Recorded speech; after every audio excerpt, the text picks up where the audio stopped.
Trabalhar como um cão. Tá aí uma expressão que não combina com seu cachorrinho de estimação que come, dorme e brinca o dia todo, né? Mas esta é uma frase perfeita para o Toby, um labrador de 7 anos e que há quase 6 ajuda sua dona a chegar em vários lugares de maneira mais segura possível. Este é o tema do programa inclusive de hoje, Cão Guia. E para conversar com a gente e contar como o Toby mudou sua vida, convidemos Ercéa Alves, diretora do Instituto Íris.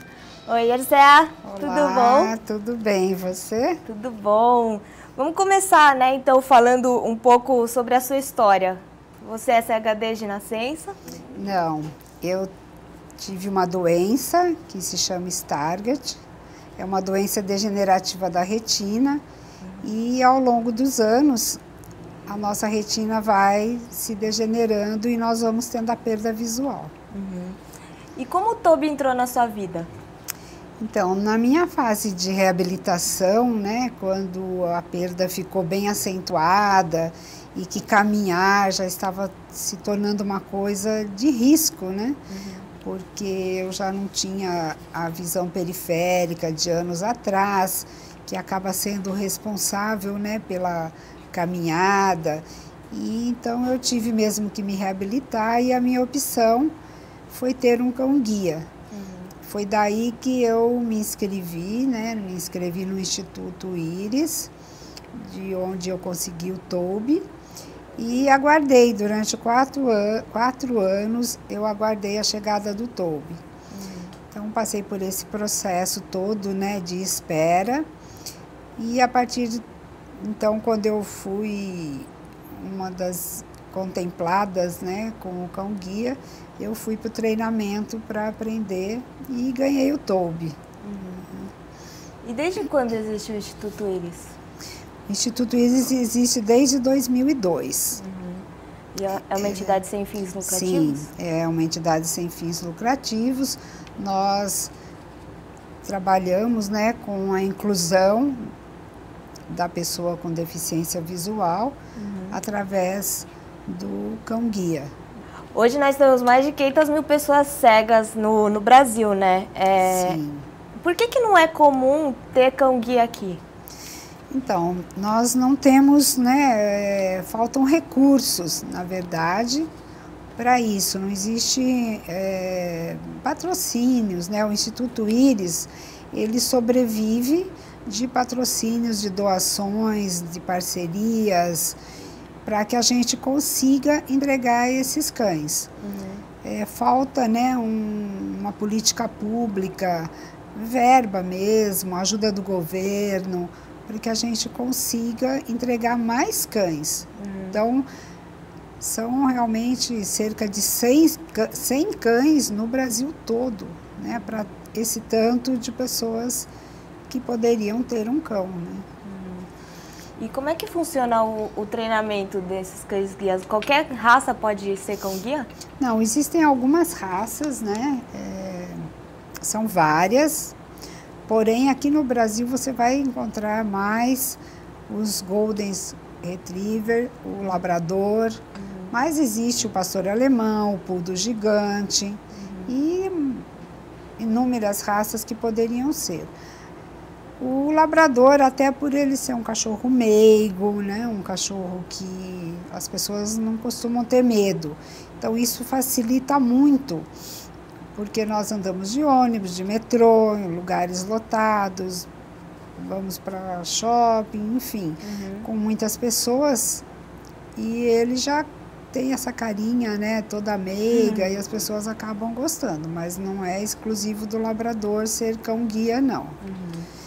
O cão-guia, ele começa, né, o processo aos 2 meses, ele fica com um socializador, que pode ser tanto uma família como uma pessoa que vai socializar, e é onde ele vai realmente aprender a estar entre pessoas e não pular, não latir, não fazer as necessidades dentro dos locais.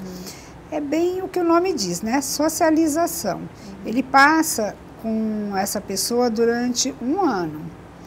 E por volta lá dos seus, né, 1 ano e 2 meses, 1 ano e 3 meses, ele vem para a escola, e aí que se inicia o treinamento para ele guiar, é onde ele vai aprender a guiar. A gente tem aqui uma matéria que mostra um pouquinho do seu dia a dia com o Toby. A reportagem é de Ana Kaline. Vamos acompanhar?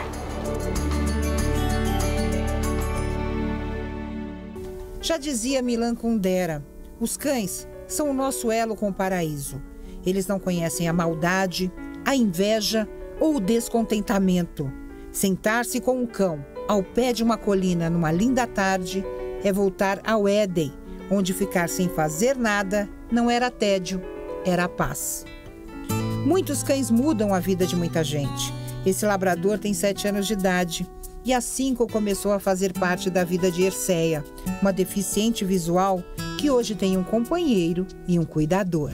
Como amigo, nós nos entendemos muito bem e ele, para me guiar, é maravilhoso. Eu tenho toda a confiança nele, ele me trouxe de volta a minha liberdade, né? A inclusão social, então muda completamente. É maravilhoso você saber que você pode escolher o que você quer fazer. Eu quero sair, tomar sorvete, eu pego o Toby, saio e vou, não dependo de ninguém, né? Então essa independência é muito importante. Eu acho que é importante eu levantar aqui um ponto, que é o desconhecimento, que não pode brincar com ele quando ele está trabalhando. Isso é uma coisa que nem todos têm esse conhecimento. Olha que interessante, por que isso? Então, porque ele perde o foco, ele tem um equipamento, né, que depois a gente pode colocar. Quando ele está com aquele equipamento, significa que ele está trabalhando, ele está guiando. Então, se você brinca, ele vai perder o foco e pode causar um acidente, né? Ele pode se distrair, não me desviar de um buraco, de um poste, e aí causar um acidente para mim. O Toby dá uma alegria pra gente, né? Chega de manhã, já anima, fora a hora que ele tá trabalhando, né? A hora que ele tá com a gente, ele é um cachorro como qualquer outro. Anima o departamento. Você sentiu alguma resistência com a chegada do Toby ou foi uma alegria geral? Não teve resistência nenhuma, não. Acho que todo mundo se adaptou rápido, né? O difícil é você entender que você não pode brincar com ele o tempo todo, né? As pessoas, né? Ele sabe o papel dele. As pessoas é que às vezes não sabem, né? Quer brincar na hora errada. Eu acho que ele trouxe muita alegria, ele trouxe um clima diferenciado do que é, às vezes, o clima sisudo de um escritório, né? Será que muda o humor das pessoas, a presença dele aqui? Completamente. Às vezes você está concentrado no seu trabalho, numa tarefa, e o Toby vem fazendo a ronda que ele faz de todos os dias nas mesas das pessoas, e ele passando, você acaba se desligando do que você está fazendo e para fazer um cafuné do Toby. Erceia também é vice-presidente do Instituto Íris Cão Guia, uma entidade sem fins lucrativos que atua para melhorar a qualidade de vida, a mobilidade e a segurança dos deficientes visuais. Hoje, 1.500 pessoas estão na fila, à espera de um cão-guia. Faltam recursos, né? Faltam políticas públicas, faltam incentivos aí, né, do governo. E, de um modo geral, nós dependemos de patrocínios, de ajuda. Hoje, os cães que nós entregamos é quando tem o patrocínio, né? Hoje, por exemplo, nós estamos com uma campanha na internet que é Novos Caminhos, o nome da nossa campanha. Né? Quem entrar lá no Facebook, na nossa página, vai encontrar. Justamente para que a gente possa entregar 4 cães agora que entram em treinamento em setembro. Mas se não tiver o recurso, infelizmente, isso não consegue acontecer. No Brasil, de acordo com o censo de 2010, existem quase 500 mil pessoas cegas e 6 milhões com dificuldade de enxergar. Apenas 100 cães-guias fazem parte da vida dessas pessoas, que além de ganharem mais autonomia, ganharam também um amigo muito especial. Ele traz tudo para a minha saúde mental. Só o fato de você saber que você não depende de ninguém, isso já te dá um alívio, né? É o direito de ir e vir, né? De você fazer o que você quer, na hora que você quer. Muda completamente. Se todas as pessoas soubessem a diferença que um cão-guia faz na vida do deficiente visual, eu acho que cada um faria um pouquinho todo dia.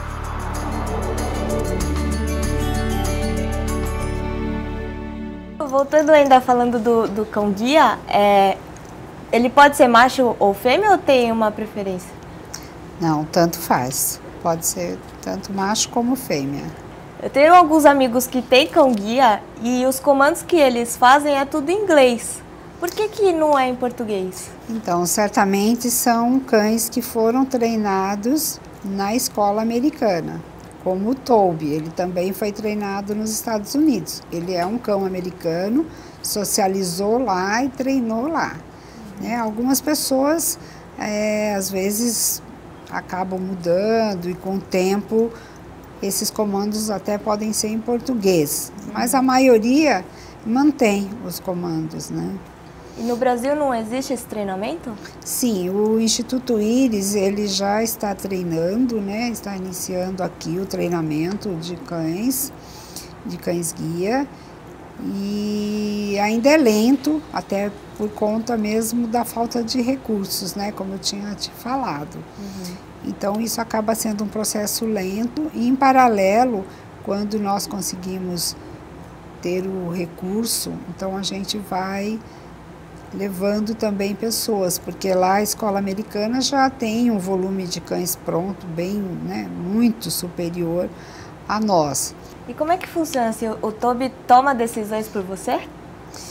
Sim, ele em alguns momentos sim, nós damos os comandos, né? Então, por exemplo, eu sei que eu vou a um lugar que eu saindo do metrô eu tenho que ir à direita e atravessar, vamos dizer, 2 ruas. Então, quando eu sair do metrô, eu já vou dizer para ele ir à direita. Mas quando chegar e achar a guia, quando ele chegou na esquina, ele vai parar. Né? No caso, a travessia em si, nós que damos o comando. Mas se tiver um carro próximo e que eu não tenha ouvido barulho, alguma coisa não fez com que eu percebesse que um carro estava vindo, né? Às vezes é tanto barulho e você acha que naquela rua não está vindo e você pede para o cachorro ir. E se estiver vindo um carro, ele não vai, ele vai parar. Né? Esse carro certamente não pode estar muito distante, né? O cachorro ele tem uma referência... eu compararia talvez com de uma criança, né? Aí ele vai continuar parado. E é isso que nós aprendemos na escola, né? É essa desobediência inteligente que se chama, né? Ele parou, ele não me obedeceu quando eu pedi, mas porque tinha um perigo. A mesma coisa vai acontecer se tiver um buraco, e se tiver uma calçada interditada, por exemplo. Ele vai caminhar e vai parar. E quando eu disser vamos e ele não for, eu tenho que investigar o que está acontecendo. Então, se é um buraco, se é um obstáculo aéreo, alguma coisa mudou, né, ali naquele pedaço. Aí eu peço para ele achar o caminho e ele vai procurar o melhor caminho. E o Toby, ele só obedece aos seus comandos, né? Sim. E como é que funciona, assim, por exemplo, o caminho de rotina, de ir para o trabalho que você faz todo dia? Você tem que ir lançando esses comandos para ele ou ele já sabe de cor? Então, hoje, o Toby já sabe. Eu digo, os comandos, eles são geralmente por trechos, né? Eu não saio e digo, vamos para o meu trabalho, né? Eu saio e digo, vamos para o ponto do ônibus. Eu até falo, vamos trabalhar, mas o entendimento que a gente tem, eu peço ponto, ele vai, aí nós tomamos o ônibus. Hoje eu já nem preciso descer, porque no ponto que eu desço, eu já percebi que ele sabe que é para ir para o metrô, né? Embora seja mesmo um hábito que a gente acaba tendo. Então, assim, eu desço do ônibus e digo, vamos para o metrô. Aí ele vai, né? Entramos no metrô e quando eu desço, é quase automático. Ele já vai para a escada rolante, já desce, aí eu tomo um ônibus fretado, né? Numa estação do metrô, e aí ele já fica lá parado, esperando, né? Ele indica a direção, escolhe o melhor caminho, desvia de obstáculos. Daqui a pouco, depois do intervalo, vamos saber tudo o que um cão-guia é capaz de fazer. Inclusive, volta já, não saia daí.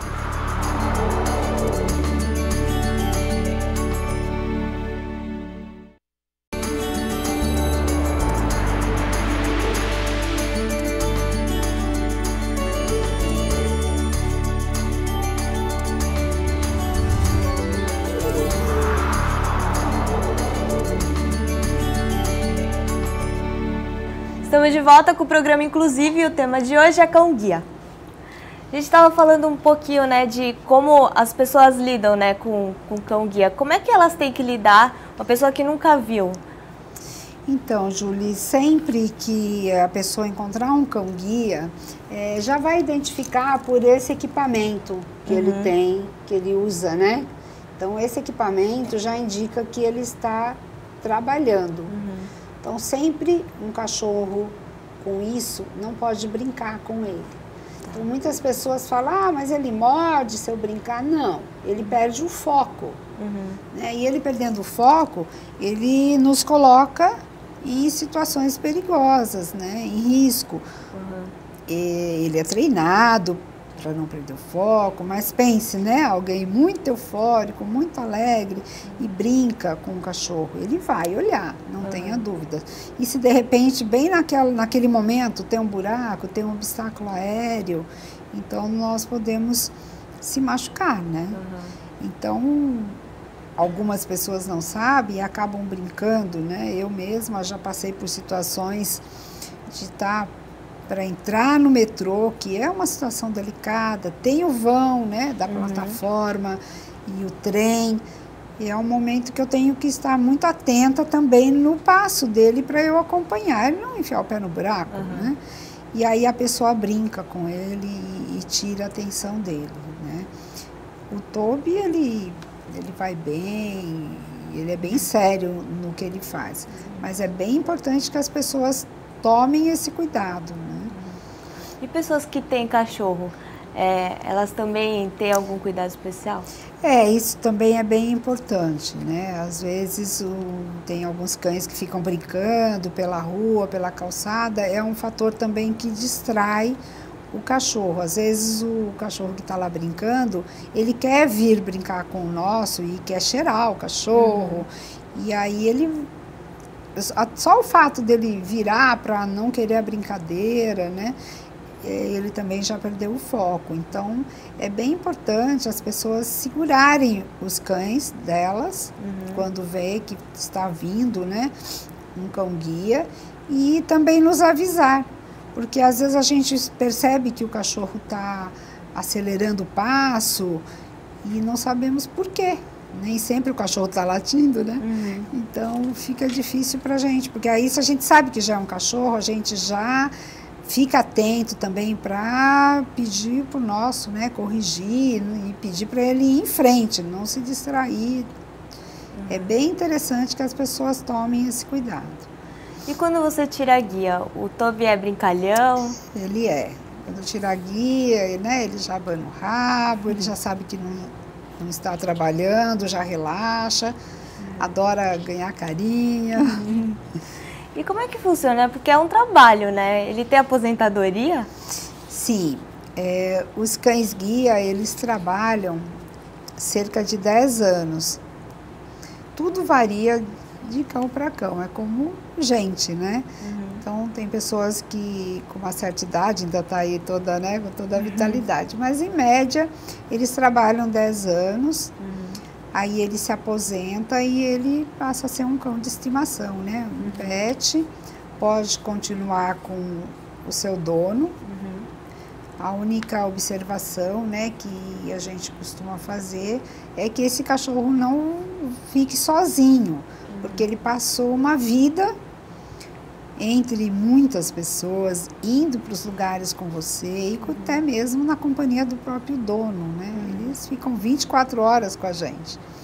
Então, é importante que na aposentadoria ele fique com a família, ou se não tiver a família, alguém que seja sozinho, tenha um amigo ou um parente que fique com esse cachorro, que passeie com ele durante o dia e depois ele, à noite ou nos finais de semana, ele pode ficar com o dono novamente. A única restrição mesmo é trancar o cachorro dentro de casa e sair para o trabalho com outro cão-guia, né?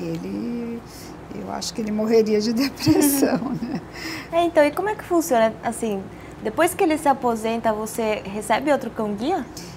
A gente entra numa fila novamente, porém a prioridade é da pessoa que já teve o cão-guia. né? Então eu digo que entra na fila porque pode ser que no momento que aquele cachorro se aposente, não tenha recursos, não tenha cachorro pronto, então ela vai ter que aguardar também, né? Normalmente se inicia um processo um pouco antes, quando o cachorro já está próximo, né, a se aposentar, as pessoas já ficam lá na fila, já começa um processo novamente de seleção para quando tiver o primeiro cachorro com o perfil da pessoa, ela seja o próximo, né? O cão-guia, ele precisa ter o mesmo, tem que ser compatível com o dono dele. Então, por isso que nem sempre o primeiro da fila será o primeiro a receber, como o último não será o último também. Precisa haver uma compatibilidade em vários fatores. A altura, né? Uma pessoa muito alta com um cachorro pequeno, uma pessoa muito pequena com um cachorro muito grande, uma que caminha muito rápido e tem um cachorro que é mais lento, mais devagar, ou vice-versa. Até o local que a pessoa anda é muito movimentado, ela está acostumada, é uma zona, né, mais calma. Isso tudo é analisado com o cachorro que está pronto e a pessoa que vai receber, né? Nós temos um instrutor, um dos nossos instrutores, que ele diz que é um casamento arranjado, né? Então é mais ou menos isso. A gente tenta aproximar o melhor possível para dar certo, né? Essa dupla. E no seu caso, você e o Toby foi amor à primeira vista? Ah, foi amor à primeira vista. Nós nos entendemos desde o início. Mas já tiveram, você conhece algum caso de algum cego que não se adaptou com o cão-guia? Olha, eu não conheço, eu não, assim, dentro do Instituto Íris eu não lembro de ter nenhum histórico assim, não. Deve existir, não sei se dentro do Íris, não saberia dizer. Mas é difícil não dar certo, não é impossível, né? Não é impossível, mas é difícil. E como é que funciona para conseguir um cão-guia? Você pode comprar? Não, o cão-guia, ele não é vendido. Tá? Esse cão-guia, ele é doado através das instituições. Né? Então, legalmente, um cão-guia não é vendido. E só adulto pode ter cão-guia ou criança pode ter também? Não, existe mais ou menos uma idade, né? Entre alguns locais 16 anos, aqui no Brasil mais ou menos 18, né? Porque entendemos que a pessoa ela tem que cuidar desse cachorro totalmente, mesmo financeiramente, ela tem que ter a responsabilidade de levá-lo ao veterinário, de acompanhar, de limpar o cachorro, né? Então, uma criança talvez não tivesse essa, né, toda essa responsabilidade de assumir, né? Se tem algum contato que você quer deixar, um site?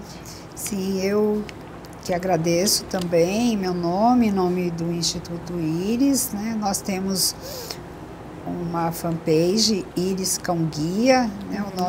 Nossa página no Facebook, quem quiser visitar, e o nosso site, né? Que é iris.org.br. Legal. O melhor amigo do homem também pode ser o seu melhor guia. O programa, inclusive, fica por aqui. Até semana que vem. Tchau!